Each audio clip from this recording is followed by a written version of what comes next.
श्रीमान् वेङ्कटनाथार्यः कवितार्किककेसरी वेदान्ताचार्यवर्यो मे सन्निधत्तां सदा हृदि अस्मद्गुरुपरम्परायै नमः. இதுவரையும் முக்தி தசையில தர்மபூத ஞானமானது விகசிதமாகிறது. விகசிதமாச்சுன்னாக்கா அப்போ அது சாஸ்வதமா இல்லையா அப்படின்னு கேள்வி வந்தது. அது சாஸ்வதம், அது நித்தியமா இருக்கும். அதுக்கு அழகான உதாரணம்லாம் அவ நையாயிக்கால் கேட்ட கேள்விக்கு பதில் சொன்னார் சுவாமி தேசிகன். ஒரு துவம்சம் நீ ஒத்துக்கிற, ஒரு நாசம், ஒரு வஸ்துவனுடைய நாசம் ஆயிடுச்சுன்னா அது நித்தியமா இருக்கா இல்லையா? அது உற்பத்தியா இருக்குது. அந்த உற்பத்தி இருந்தா கூட அதுக்கு நாசம் இல்லை துவம்சத்துக்கு. இதுவும் இங்க எப்படிதான் அது. அதனால தர்மபூத ஞானம் கர்மாவெல்லாம் போயிடுச்சுன்னாக்கா தர்மபூத ஞானத்தினுடைய சங்கோச்சமானது நாசத்தை அடையிறது. அந்த நாசமானது நமக்கு நித்தியமா இருக்கு. அது பாவம் அபாவம் இல்லை அப்படின்னு சொன்னாக்க இருந்துட்டு போட்டோம். பாவமா இருந்தா கூட அது என்ன பண்றதுன்னாக்கா அந்த பாவ பதார்த்தம் கூட நம்ம சித்தாந்தத்துல அபாவம் கூட ஒரு பாவம் தான். அத சொன்ன ஏற்கனவே. ஒரு மண் இருக்கு, மண்ணு கடமா மாறுறது. இப்ப மண்ணுடைய துவம்சம்ன்றதுதான் கடம். கடம் உடைஞ்சதுன்னாக்கா கடத்தினுடைய துவம்சம் அபாவம் அப்படிங்கிறது எது அப்படின்னா கபாலம், அந்த பானவோடு அப்படின்னு சொல்றோம். இதெல்லாம் கூட அபாவம் கூட பாவமாத்தான் இருக்கு, இருக்கிற வஸ்துவா தான் இருக்குது. அதனால இதுதான் நம்ம சித்தாந்தம்னு சாதிச்சு முடிச்சார். அதன் பேர்ல இவன் வேற ஒரு கேள்வி கேட்கிறா. இப்ப ஞானம் விகசிதமா இருக்குது. ஞானம் விகசிதமா எடுத்து விகாசத்தை அடைஞ்சிடுத்தோன்னா அது என்ன பண்றது? அந்த ஞானம் நமக்கு பரமாத்மாவனுடைய திருக்கல்யாண குணங்களை, அவனுடைய சேஷ்டிதங்களை, அவனுடைய சுரூபத்தை எல்லாத்தையும் அனுபவிக்கிறதுக்கு இந்த ஞானம் உபகரணமா இருக்கு. அதுக்கு என்ன கேட்கிறா? பொதுவாக எனக்கு ஞானம் இருக்கு லோகத்துல. ஞானம் இருந்தா கூட நான் இந்த வஸ்துக்களை அனுபவிக்கணும்னு வச்சுக்கோங்க, எனக்கு உடம்பு இருக்கணுமா வேண்டாமா? உடம்பு இருந்தாதான் அனுபவிக்க முடியும். உடம்பு மட்டும் போறாது, அதுல இந்திரியங்களும் இருக்கணும். இவைகள்லாம் இருந்தாதான் நாம எதையுமே அனுபவிக்க முடியும். இப்போ முக்தி தசையில உடம்பு இருக்கா இல்லையா? இருக்குன்னு சொன்னாலும் தோஷம், இல்லைன்னு சொன்னாலும் தோஷம். ஏன் அப்படின்னாக்கா வசனம் இருக்கு. நகவை சரீரஸ்ய சதா பிரியா பிரியோ அபகதிரஸ்தி அசரீரம் வா வசந்தம் ந பிரியா பிரியே ஸ்பிருஷதா அப்படின்னு சாந்தோக்கிய உபனிஷத் சொல்றது. உடம்போடு கூடினவனுக்கு புண்ணிய பாபங்களுடைய பலனா இருக்கக்கூடிய பிரியமோ அப்பிரியமோ அவைகள்லாம் விலகவே விலகாது, அனுபவிச்சுட்டே இருக்கணும். இவன் உடம்போடு இருந்தான்னாக்கா நகவை சசரீரஸ்ய சரீரத்தோடு கூடினவனுக்கு ந பிரியா பிரியே பிரியம் அப்பிரியம் இருக்கே. பிரியம்னாக்கா புண்ணியத்தினுடைய பலன், அப்பிரியம் அப்படின்னாக்கா பாபத்தினுடைய பலன். எது பிரியா பிரியோகோ அபகதிரஸ்தி, பிரியத்தினுடையவும் அப்பிரியத்தினுடையவும் விடுதல் என்பது கிடையாது. எப்பொழுதும் நம்ம தொக்கின்னு இருக்கும் அது. அதே மாதிரி அசரீரம் வா வசந்தம் ந பிரியா பிரிய ஸ்பிருஷதக, உடம்பு இல்லாதவன பிரியமோ அப்பிரியமோ தொடவே தொடாது, அதாவது இவனுக்கு அந்த சம்பந்தமே வராதுன்னு சொல்றது.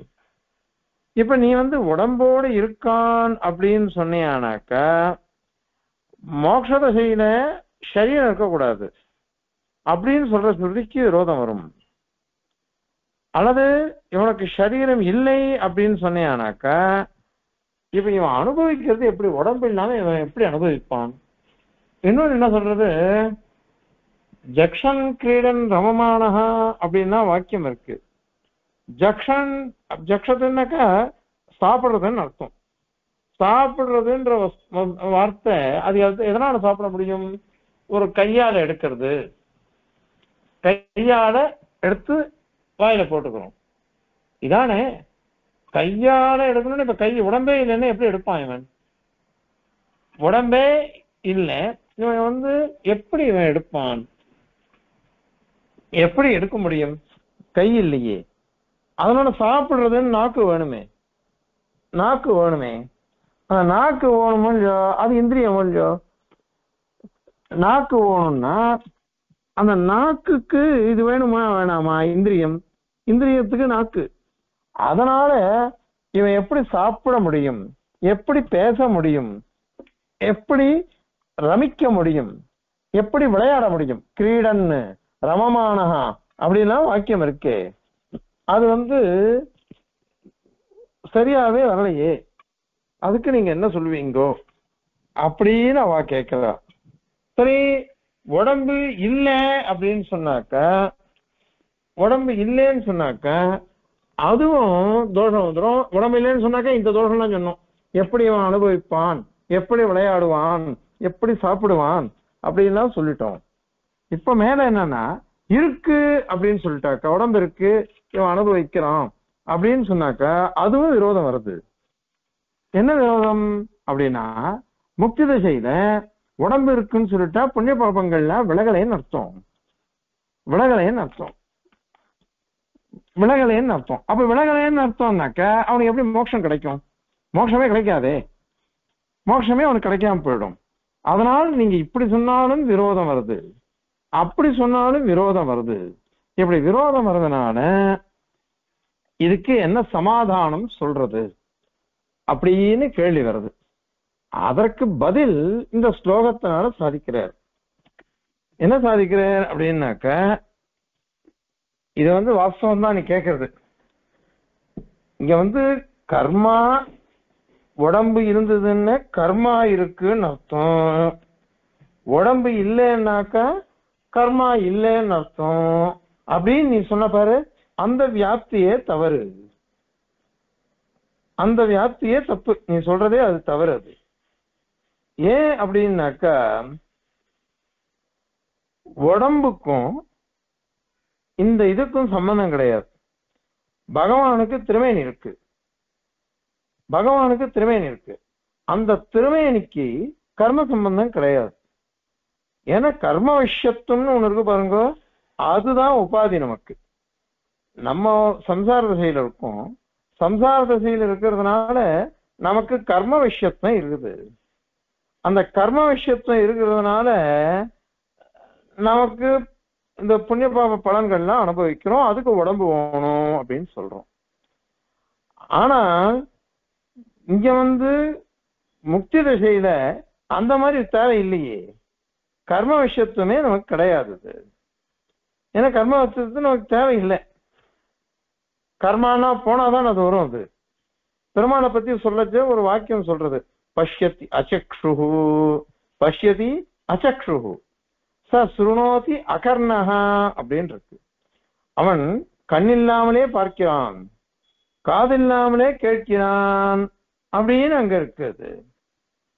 இப்ப கண்ணில்லாமலே பார்க்கிறான் அப்படின்னாக்கா, கண்ணு இல்லாம எப்படி பார்க்க முடியும் அப்படின்னா பிராகிருத கண்ணு இல்லை அவனுக்குன்னு அர்த்தம், பிரகிருதி சம்பந்தம் கிடையாது. அவ்வளவுதான் அந்த இடத்துல. அத மாதிரிதான் நமக்கும் முக்தி திசையில பிரகிருதி சம்பந்தம் நமக்கு கிடையாது அப்படின்னு அர்த்தம். அதனால இந்த இடத்துல நீங்க வந்து உங்க கேள்வியே தப்பா போயிடுச்சு.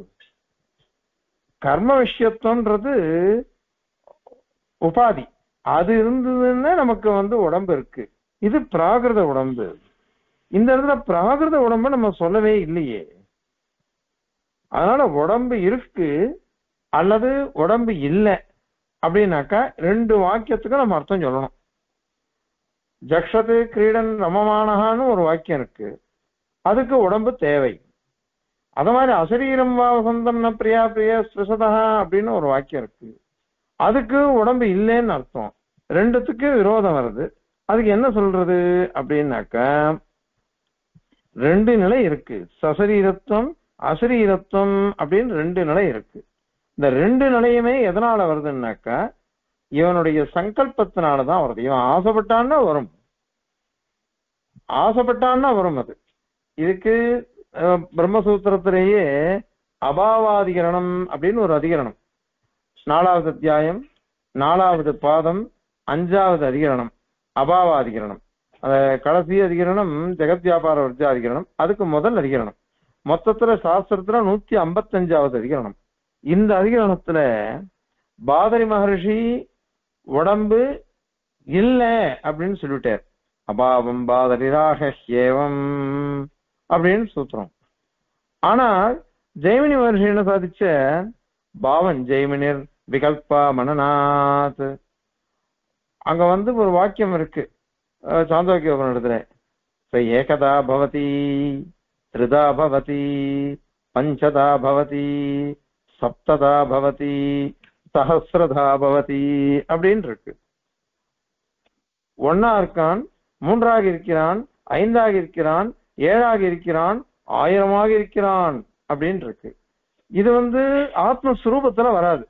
இவன் அணுதானே, அணுஸ்வரூபமான இவனுக்கு இத்தனை சரீரம்ன்றது வராது. அதனால என்ன சொல்லணும்னாக்கா உடம்ப வச்சுட்டு சொல்லணும். இப்ப ஒன்னா இருக்கான்னா ஒரே ஒரு உடம்பு எனக்கு போரும் அப்படின்னு நினைச்சான்னு வச்சுக்கோங்க, அவனுக்கு ஒரு உடம்பு ஒண்டி இருக்கும். 2 உடம்பு வேணுமா, அப்ப 2 உடம்பு வரும், 3 உடம்பு வரும். இவன் எப்படி இஷ்டப்படுறானோ அப்படி இவனுக்கு வரும் அப்படின்னுட்டு அங்க ஸ்தோத்திரக்காரர் ஜெய்மினி மகர்ஷி சொல்லிருக்கார் அந்த வாக்கியத்தை வச்சுண்டு.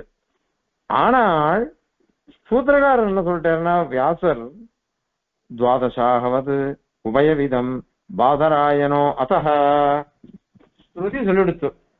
ஸ்ருதி 2த்தையும் சொல்றது, உடம்பு இருக்குன்னு சொல்றது இல்லைன்னு சொல்றது. அதனால சங்கல்ப பேதேன துவாதசாகம் ஒரு யாகம், அதுல யக்ஷியே அது மாதிரி சில சங்கல்ப பதங்கள் இருக்குது.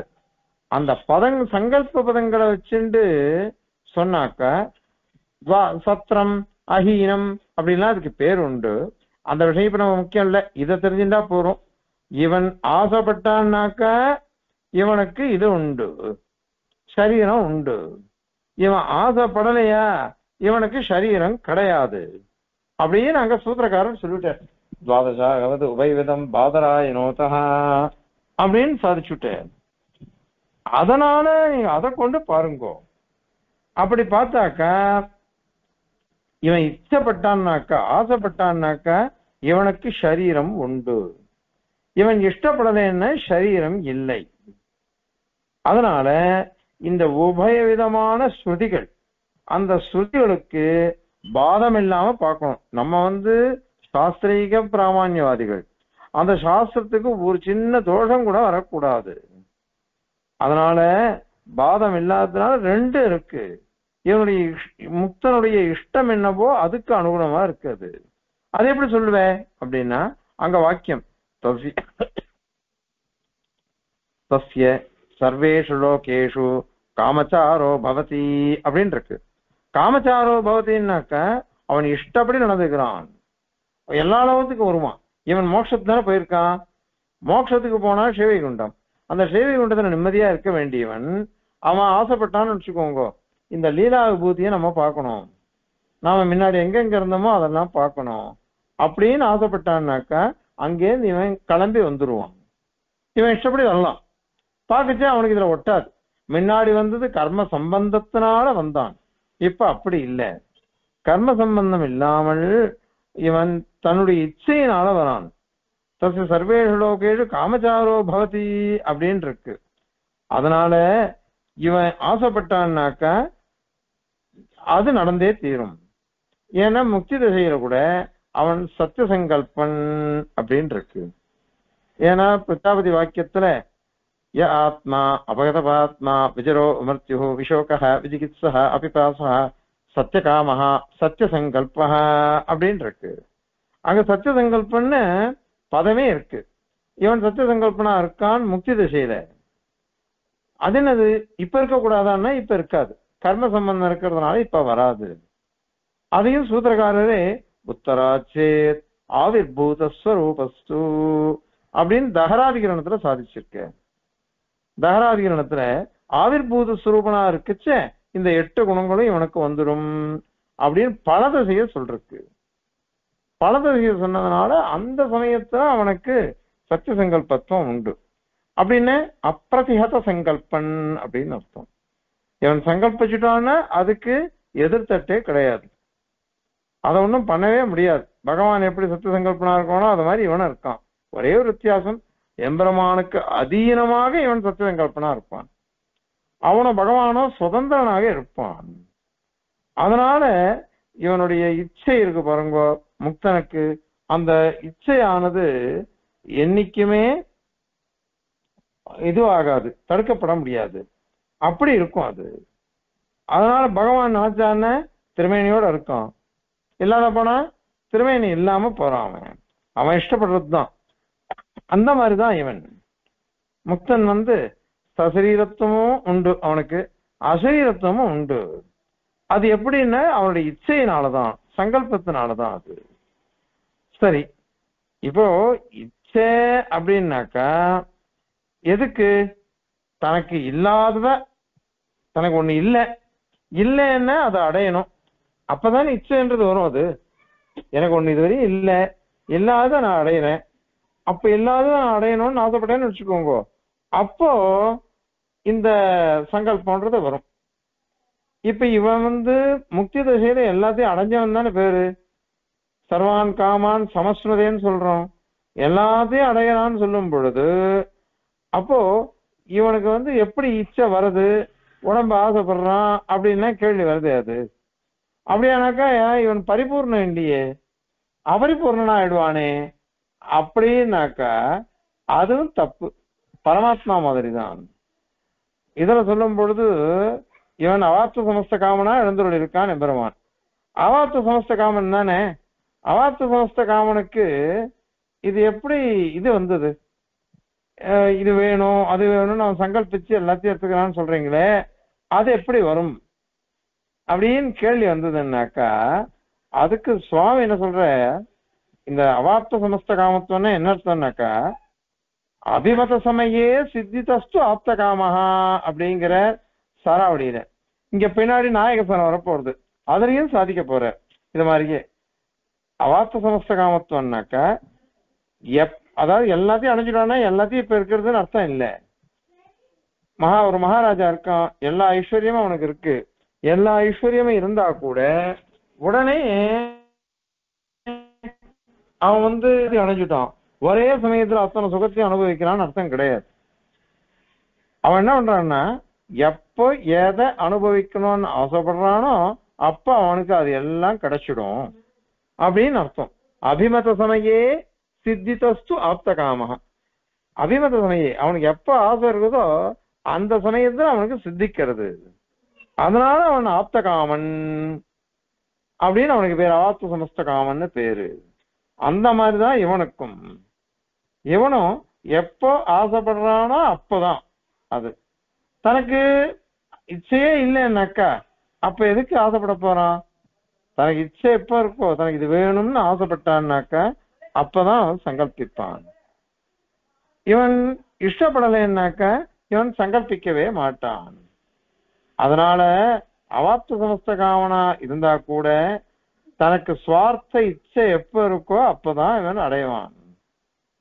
அத மாதிரி தனக்கு இச்சை இல்லை, இன்னொருத்தருக்கு இச்சை இருந்ததுன்னு வச்சுக்கோங்க, அப்ப அவன் வருவான் பகவான். இது உதாரணம் என்னன்னாக்கா தமரகந்தரும் அபூர்வம் தானே அப்படின்னு சொல்ற மாதிரி இல்லையோ, அத மாதிரி பகவான் என்ன பண்றான்னாக்கா தன்னுடைய பக்தாள் இத மாதிரி திருமேனியோட வரணும், பெருமாளை சேவிக்கணும் அப்படின்னு ஆசைப்படுறான் பக்தன். அப்ப பெருமாள் அதே அவன் ஆசைப்பட்ட ரூபத்தை எடுத்துட்டு வர. சுவாமி தேசிகன் எம்பெருமானார் அவதார ரகசியத்தை பத்தி சாதிக்கும் பொழுது பரித்ராணாய சாதுனாம் அப்படின்னு இருக்கு. இந்த பரித்ராணாய சாதுனாம் அப்படின்றதுக்கு அற்புதமான அர்த்தம் சாதிக்கிற எம்பெருமானார்.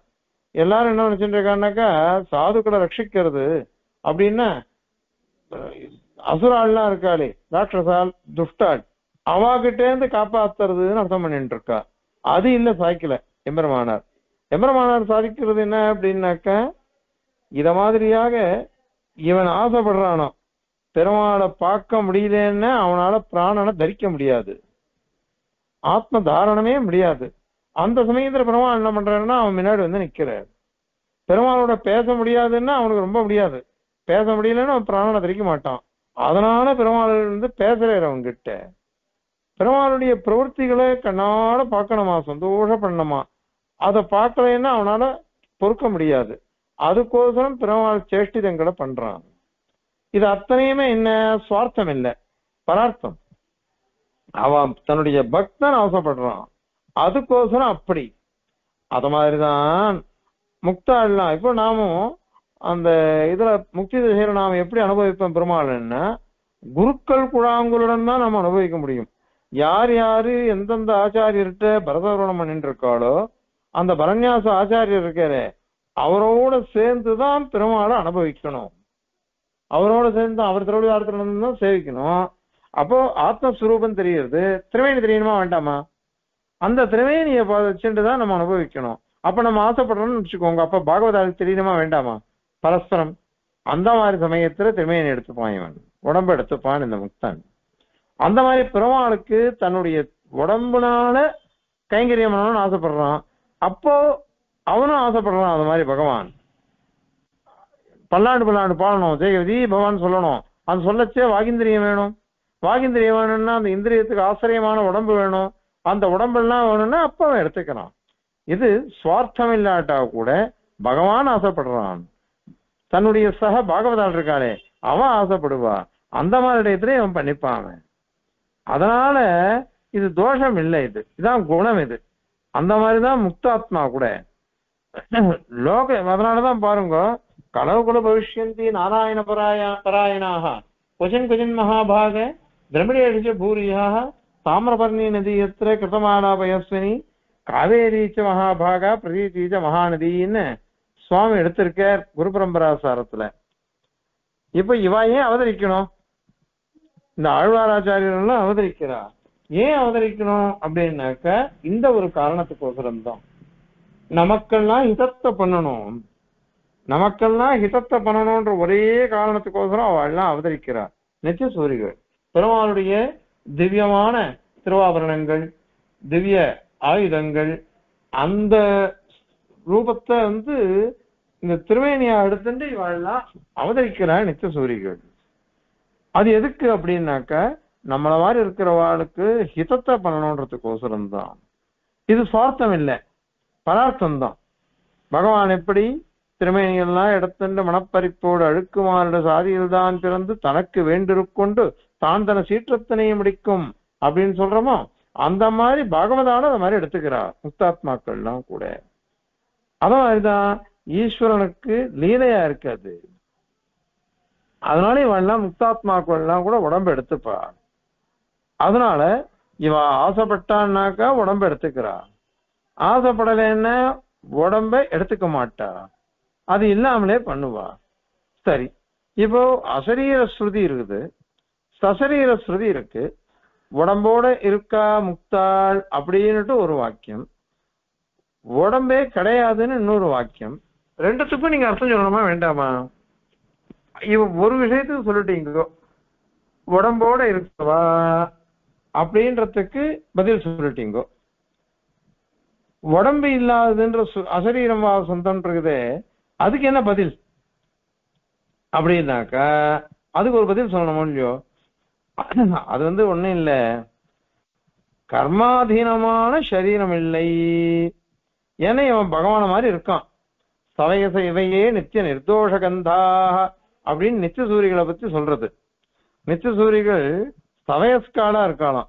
பெருமாள் எப்படியோ அப்படிதான் இவாள் இருக்கான்னு பெருமாளுக்கு சவயஸ்கால் சமவயச உடையவா மாதிரி இருக்கா. அதனால அவன் நித்திய நிர்தோஷ கந்தாளா இருக்கான்னு தேசிகன் உதாரிக்கிறார். அந்த மாதிரி முக்தாத்மாக்கள் அங்க போயிட்ட உடனே பெருமாள் மாதிரி ஆயிடுறார். அதனால கர்மகத சரீரங்களால வியோகம் தான் சொல்லப்பட்டிருக்குது. அதுதான் அர்த்தம். அந்த இடத்துல உடம்பு இல்லைன்னாக்க இதான் அர்த்தம். நகவை சதரீரஸ்தா பிரியா பிரியோகோ அபகதரஸ்தின்னு இருக்கிறதுக்கு என்ன அர்த்தம் அப்படின்னா பிராகிருத சரீரம் இல்லை அப்படின்னு அர்த்தம். ஏன்னா சுகதுக்கங்கள்லாம் இருந்ததுன்னு வச்சுக்கோங்க, அதுக்கு பிராகிருத சரீரம் முக்கியம். அது இல்லாம சுகதுக்கத்தை அனுபவிக்க முடியாது. அதுக்கோசரம் அது சொல்றது. அது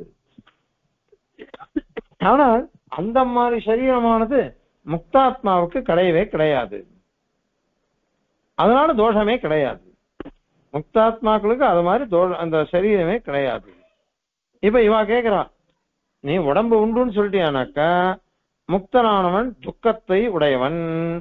ஏன்னா சரீரத்தோடு கூறினவன், யாருக்கு சரீரம் இருக்கோ அவ துக்கத்தோடு கூறினவா லோகத்துல பாக்குறமே அப்படின்னு சொன்னாக்கா, அது முன்னாடியே சொன்னோம், கர்ம விஷயத்துவம் இருக்கே, கர்ம சம்பந்தம், அது உபாதி சம்சார திசையில, அது காரணம். அது சம்சார திசையில இந்த கர்ம விஷயத்துவங்கிறது காரணமா இருக்கு. அதனால எங்க எங்க துக்கம் இருக்கோ, எங்க எங்க அல்ப சுகம் இருக்கோ, அங்கங்க கர்ம சம்பந்தம் தான் இருக்குது. அனைத்து துக்க ஸ்திதியிலையும் கர்ம சம்பந்தம் இல்லாம நமக்கு ஒண்ணுமே இல்லை. கர்ம சம்பந்தமே தான் துக்கம்ன்றதே வருது, அது இருக்குது. அதே சசரீரத்துவம் எங்கெங்க இருக்குதோ அங்கெல்லாம் கர்ம சம்பந்தம் நீ சொல்லக்கூடாது. சசரீரத்துவம் இருக்கிற இடத்தெல்லாம் கர்ம சம்பந்தம் சொன்னையானாக்கா பகவானுடைய திருமேனியில தோஷம் வந்துடும். பகவானுடைய திருமேனியில தோஷம் வந்துடும் அது. ஏன்னா முக்தாத்மாவுக்கும் கிடையாது, நித்திய சூரியர்களுக்கும் கிடையாது, பரமாத்மாவுக்கு கிடையவே கிடையாது. இந்த மூணு பேருக்கும் சசரீரத்துவன்றது இருக்கு, முக்தனுக்கும் நித்தியனுக்கும் பரமாத்மாவுக்கும். சசரீரத்துவம் இருந்தா கூட இந்த கர்ம சம்பந்தம்ன்றது கிடையாது அவளுக்கு. ஏன்னா பெருமாளை பத்தி சொல்லும் பொழுது அஜாயமானோ பகுதா விஜாயத்தே அப்படின்னு சொல்றது ஆரண்யகம். பிறக்காதவன் பல பிறப்புகளே உடையவனா இருக்கான். அஜாயமான பகுதா விஜாயத்தே, பலவாறாக பிறக்கிறானவன். இதுல சொல்ற பாருங்க, 5ஆம் பத்துல வரும், பிறந்தவாறும் வளர்ந்தவாறும் பெரிய பாரதம் கை செய்து ஐவர்க்கு திறங்கள் காட்டிட்டு செய்து போன வித்தகனை அப்படின்லாம் சாதிக்கிறார் நம்மாழ்வார். அவன் பிறக்கிறதுனா எப்படிப்பட்ட பிறப்பு? சங்கல்பாயத்தமான பிறப்பு. அது பல பிறப்பு இருக்கு. பகுனிமே வெதீதானி ஜன்மானி தவச்சார்ஜுனா தானியகம் வேத சர்வாணி நத்தம் வேத பரந்தபா அப்படிங்கிற பெருமாளே 4ஆம் அத்தியாயத்திலாம். நான் எனக்கும் சரி உனக்கும் சரி நிறைய ஜென்மாக்கள் போயிடுத்து, அதை அத்தனையும் நான் தெரிந்து கொண்டிருக்கிறேன். நீ அதெல்லாம் தெரிஞ்சிக்கவே இல்லை, நீ தெரிஞ்சிக்க மாட்ட. ஏன்னா உனக்கு கர்ம பந்தம், எனக்கு அது இல்லையே. அஜோபி சன்னு அவ்யயாத்மா பூதானாம் ஈஸ்வரோபி சன்னு பிரகிருதிம் சுவாம் அவஷ்டபிய சம்பவாமி ஆத்மமாயையா அப்படின்னு பெருமாள் சாதிக்கிறார் 4ஆம் அத்தியாயத்துல. சொல்ல அதான் அவதார ரகசியமே. நான் பிறப்பற்றவன், அஜோபி, அவ்யயாத்மா, எனக்கு அழிவுன்றதும் கிடையாது. எனக்கு நான் எல்லா ஜீவராசிகளுக்கும் எல்லா சேதனங்களுக்கும் நான் ஈஸ்வரனாத்தான் இருக்கேன், நேந்தாவா எல்லா விபூதியும் உடையவனா இருக்கேன். அப்படிப்பட்டவன் கூட என்னுடைய பிரகிருதி என்னது, இந்த லோகத்துல பாக்குறமே அதெல்லாம் அச்சேதனங்கள்லாம், அவைகளை வச்சுட்டு ஆத்ம மாயையா சம்பவாமி, என்னுடைய சங்கல்பத்தினால, ஆச்சரியமான சங்கல்பம், அதனால நான் பலவாறாக பிறக்கிறேன் அப்படின்னுட்டு ஸ்ருதி என்ன, ஸ்மிருதிகள் என்ன, இவைகள் அனைத்தும் நமக்கு சொல்லிக் கொடுக்கிறது. அது வேதாகமேதம் புருஷம் மகாந்தம் ஆதித்ய வர்ணம் தமச பரஸ்தாத் அப்படின்னு இருக்கு. அங்க ஆதித்ய வர்ணம் சொன்னதுனால பெருமாளுடைய திவ்யமங்கல விக்கிரகத்தை சொன்னதா அர்த்தம். அந்த திவ்யமங்கல விக்கிரகமானது எங்க இருக்குன்னா தமச பரஸ்தாத் அப்படின்னு இருக்கு. தமசுனாக்கா பிரகிருதி மண்டலம், பிரகிருதி மண்டலத்தெல்லாம் தாண்டி ஆச்சரியமான நித்திய விபூதி ஸ்ரீவைகுண்டம் பரமபதம், அங்க அந்த திருமேனி எழுந்தோடி இருக்குது. அந்த திருமேனியே இங்க எடுத்துக்கிறான். ஆனால் அதுக்கு கர்ம சம்பந்தம் கிடையாது, அப்ராகிருதமானது. நாம சேவிக்கிறோமே தேவப்பெருமாள் உற்சவத்தை எப்படி சேவிச்சுட்டு இருக்கோம், இங்க அந்த திருமேனியானது நாம அப்ப நினைக்கிற மாதிரி அது அப்ராகிருதம் இல்ல, பிராகிருதம் இல்ல, பரம அப்ராகிருதம், திவ்யமான பரம அப்ராகிருதம். அது இத சுவாமி தத்துவத்திரதிகாரத்துல அற்புதமா சாதிச்சிருக்கார். இங்கேயும் வரப்போறது, இங்கேயும் நித்திய விபூதியை பத்தி நாயக சகத்துல வரப்போறது, அங்க அதெல்லாம் இன்னும் சாதிக்க போறது. அதனால இந்த ஸ்ருதி ஸ்மிருதிகள்லாம் இவனுக்கு ஆச்சரியமான ஒரு ஜன்மா இருக்கு பகவானுக்கு. அந்த மாதிரிதான் இவன் இருப்பான். அதனால அவதாரங்கள்லாம் இத மாதிரி இருக்குது. சில பேர் என்ன பண்ணிட்டான்னாக்க ஆத்ம மாயையான்னு சாதிச்சுட்டார் பெருமாள். அந்த மாயா சப்தத்துக்கு மிச்சா அப்படின்னு அர்த்தம் பண்ணிட்டா அத்வைதிகள். இப்படி ஜன்ம கர்மச்ச மே திவ்யம் அப்படின்னுட்டு பெருமாள் சாதிக்கிறார். அதனால அந்த திவ்யம் அப்படிங்கிற பதத்துக்கு கூட சங்கராச்சாரியர் என்ன பண்ணிட்டார் அப்படின்னாக்கா திவ்யம் அப்படின்னு அப்ராகிருதம் அப்படின்னு சாதிச்சுட்டு போயிட்டார். இப்ப அப்ராகிருதம் அப்படின்னு அவரே சொல்றார். அவர் சொல்றதுக்கு நீங்க விரோதமா சொல்றீங்களே நியாயமா? அதனால அந்த வார்த்தையே வரக்கூடாது. அதனால ஜென்ம கர்மஜமே திவ்யம்னு சொன்னார். இன்னொன்னு ஒரு விஷயம் சொல்றார். சியாத் பரமேஸ்வரஸ்யாபி இச்சா வசாத் மாயாமயம் ரூபம். பகவான் கூட தன்னுடைய இச்சையினால மாயாமயமான ரூபம், ஆச்சரியகரமான ரூபத்தை உடையவனா இருக்கான் அப்படின்னு அங்க சொன்னார். எதுக்கு தெரியுமா?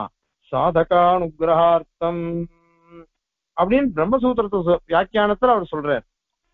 சாதக அனுகிரகார்த்தம், உபாசகன் இருக்கானே அவனை அனுகிரகிக்கணும். அவனை அனுகிரகிக்கணும்ன்ற ஒரே ஒரு காரணத்தினால அவன் திவ்யமான இதை எடுத்துக்கிறான், அவன் திருமேனி எடுத்துக்கிறான் அவன் அப்படின்னு அவரே வச்சுருக்கார். ஏகதா மாம் பிரபத்யந்தே தாம்ஸ்ததைவ பஜாம்யஹம் அப்படின்னு சொல்றார் பெருமாள்.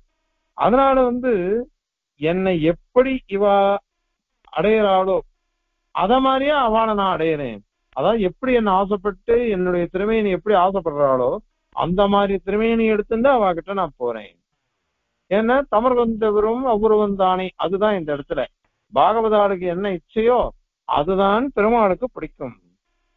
அப்படி நான் போறேன் அப்படின்னு சாதிக்கிற பெருமாளே அது. அதனால இந்த ரூபம் அப்படின்றது இதுதான் விசேஷம். அது வாக்கியக்காரரும் அது மாதிரிலாம் சொல்லிட்டு போயிருக்காரு. அதனால பெருமாளுக்கு திவ்யமங்கல விக்கிரகம் இருக்கு, அது அப்ராகிருதமானது. அந்த மாதிரியாக இவனும் இருக்கான், இவனும் அப்படிதான் இருக்கான் அப்படின்னு சொல்றதுனால இது விசேஷமான ரூபம். இது அது ஏன்னா முக்தி தசை, முக்தி தசையில அப்ராகிருதமான ரூபத்தை எடுத்துட்டு இருக்கான். அதுலயும் அவனுக்கு இஷ்டப்பட்டா இருப்பான் ரூபத்தை வச்சுட்டு, இஷ்டப்படாட்டா அவன் எடுத்துக்க மாட்டான். இப்ப நம்ம பிரகிருதி சம்பந்தத்தினால சம்சார தசையில இருக்கோம். அதனால நமக்கு இஷ்டப்பட்டு இருக்க முடியாது. எல்லாமே விபரீதமா தான். நான் ஆசைப்படுறது ஒண்ணும் நடக்கிறது ஒண்ணு. அது ஏன்னா நமக்கு சத்திய சங்கல்பத்துவம் இல்லை. அதனாலதான் விநாயகம் பிரகுர்பானோ ரசையா மாசம் வானரம்னு நமக்கு இருக்கு. பிள்ளையார் பிடிக்க குரங்கா முடிஞ்ச கதைய இருக்கு. இதை தேசியன் உதாரிக்கிறத. தேசியன் விவித பிராணி சிருஷ்டியாதி திருஷ்டேகே அப்படின்னு சாதிக்கிறார் சங்கல்பாதிகரணத்துல. அதனால இது எத்தனையோ ரூபங்கள்லாம் நமக்கு வராது நம்ம இஷ்டப்படி. காரணம் என்னன்னா கர்ம சம்பந்தம். ஆனால் முக்தி திசையில அது மாதிரி கிடையாது இல்லையோ. அதனால இவனுக்கு ரூபம் இருக்கு அப்படின்னு இருக்கு, ரூபம் இல்லை அப்படின்னு இருக்கு. ரெண்டுமே இவனுக்கு இது இல்ல, விருத்தம் இல்லை. இந்த விருத்தம் இல்லைன்றது கூட பரமாத்ம விஷயத்துலதான் அப்படின்னு இவர் சொல்றாரு. ஆனா சில சில இடத்துல என்னன்னாக்கா இவனுக்கே ஜீவனுக்கே அது மாதிரி உண்டுன்னு தான் சொல்ற. இவன் இஷ்டப்பட்டான்னா பல உடம்பு எடுத்துக்கலாம், இஷ்டப்படலைன்னாக்கா ஒரு உடம்பு கூட கிடையாது அது. அதனால சத்வானி இஹ விருத்த ஜாதி ஜனுஷா சித்தானி சித்தாசிரமே வைரம் எத்தனை மிதஸ்யஜந்தி அப்படின்னுட்டு இவனுக்கு இருக்குது அது. அதனால இது பெருமாளுக்கு மட்டும்தான்ற மாதிரி அதை சொல்ற. ரெண்டுமே உடம்பு இருக்கிறது உடம்பு இல்லைன்றது ரெண்டுமே பெருமாளுக்கு மட்டும்தான் அப்படின்ற மாதிரி கொத்திமங்கலம் சுவாமி சாதிச்சிருக்க. ஆனால் சுவாமிக்கு பாஷ்யக்காரர் திருவுள்ளம் ஸ்ரீபாஷ்யத்துல சாதிக்கும் பொழுது இவன் இஷ்டப்பட்டா இருக்கலாம், இஷ்டப்படாட்டா கிடையாது. அதுக்கு உதாரணம் ஒண்ணு சொல்லிருக்க சூத்திரக்காரரே. இப்ப நம்ம எல்லாம் விழிப்பு நிலையில இருக்கோம், முழிச்சுட்டு இருக்கோம், ஜாகிரத அவஸ்தா. இந்த ஜாகிரத அவஸ்தையில நாம என்ன பண்றோம்? உடம்ப வச்சுட்டு தான் எல்லாத்தையும் அனுபவிச்சுட்டு இருக்கோம். உடம்ப வச்சுட்டுதான் எல்லாத்தையும் நாம அனுபவிச்சுட்டு இருக்கோம். ஆனால் கனவு திசை இருக்கு பாருங்க, அப்போ உடம்பே கிடையாது. உடம்பே கிடையாது. உடம்பு இல்லாமலே எப்படி இது? அந்த உடம்புக்கு ஏதோ உபாதான காரணம் இருக்கணுமே. அப்படின்னாக்கா ஞானம். அதனால தன்வபாவே சந்தியவது உபபத்தே அப்படின்னு இருக்கு.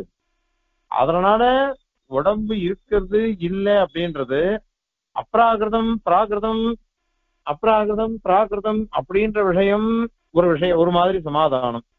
இன்னொரு சமாதானம், இவனுக்கு எல்லாமே அப்ராகிருதமா இருக்கு, பகவானுக்கு அனைத்துமே அப்ராகிருதமா இருக்கு, அத மாதிரி இவனுக்கும் முக்தி திசையில எல்லாம் அப்ராகிருதம் அப்படின்றது ஒரு சமாதானம்.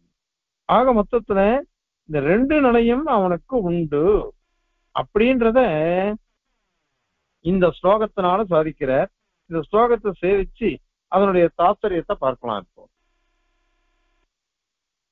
முக்தௌ தேகாத்யபாவே முகுலித விஷயः யக்ஷதாதி பிரவாதः தத்சத்வே ச அசரீர ஸ்ருதி விஹதிரதः காசிகித்சேதி சேன்ன இச்சாதः ஸ்யாத் அவஸ்தாத்வயம் உபயவித ஸ்ருத்யபாதாத் விமுக்தோ கர்மாயத்தைர்வியோகः பரமிஹ கதிதः தஸ்ய தேவோபமஸ்யே அப்படின்னு சாதிக்கிற ஸ்லோகத்துல இங்க வியாக்கியானம் பாருங்க. முக்தௌ முக்தி தசையில தேகாத்யபாவே உடம்புலாம் இல்ல, ஆதிசப்தத்தினால இந்திரியம், தேகம் இந்திரியம் பிராணன் அதெல்லாம் அர்த்தம் பண்ணிக்கணும்.